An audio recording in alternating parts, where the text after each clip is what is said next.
Y a-t-il une puissance de la pensée positive?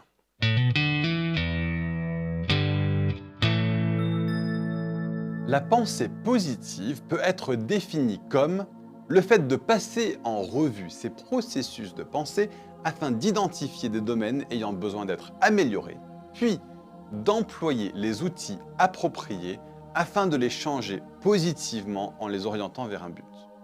Il n'y a évidemment rien de mal à avoir des pensées positives, mais le problème est de croire qu'elles sont investies d'une puissance surnaturelle. La puissance de la pensée positive est une des erreurs les plus populaires de l'époque de fausses doctrines endémiques et de théologie édulcorée dans laquelle nous vivons. Les fausses doctrines sont toutes les idées humaines qui se font passer pour la vérité. La puissance de la pensée positive en fait partie. L'idée de la puissance de la pensée positive a été popularisée par le docteur Norman Vincent Peale dans son livre La puissance de la pensée positive, édité en 1952. Selon Peale, l'homme peut changer l'avenir par sa pensée. La puissance de la pensée positive encourage la confiance en soi, ce qui mène naturellement à une fausse croyance en la loi de l'attraction. Comme il l'écrit lui-même, quand on s'attend au meilleur, on émet une force magnétique mentale qui, par la loi de l'attraction, nous attire le meilleur. Cette idée n'a évidemment rien de biblique, mais elle est au contraire clairement anti-biblique. Dans la puissance de la pensée positive, Peale emploie de fausses notions religieuses et des théories psychologiques subjectives pour aboutir à une idée erronée de la foi et de l'espoir.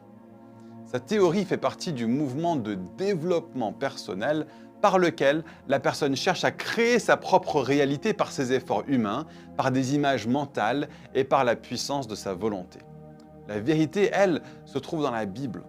On ne peut créer sa propre réalité par ses pensées et par ses fantaisies.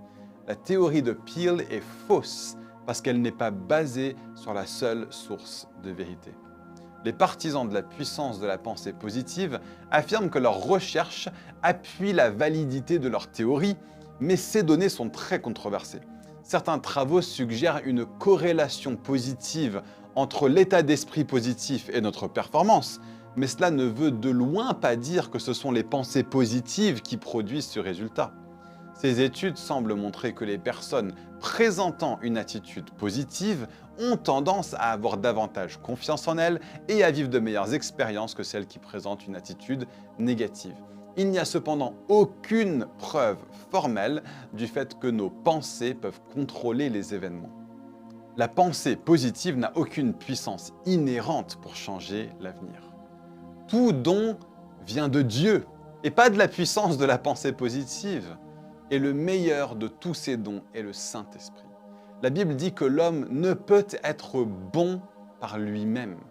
Tout ce qu'il y a de bon en nous vient de la justice de Jésus-Christ qui nous est imputée. Une fois que le Saint-Esprit demeure en nous, il commence son œuvre sanctificatrice par laquelle sa puissance transformatrice nous rend davantage semblables à lui.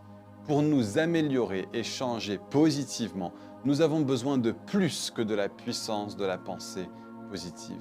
La véritable spiritualité dépend du début à la fin de notre relation avec Christ. Le Saint-Esprit, pas nos pensées, ni nos efforts, est la clé pour changer notre vie. Si nous le laissons agir, il nous transformera. Au lieu de chercher de l'aide par du blabla psychologique, des livres pseudo-religieux ou la puissance de la pensée positive, nous devons dépendre de ce que Dieu nous a déjà donné par son esprit. Nous avons, nous dit la Bible, la pensée de Christ.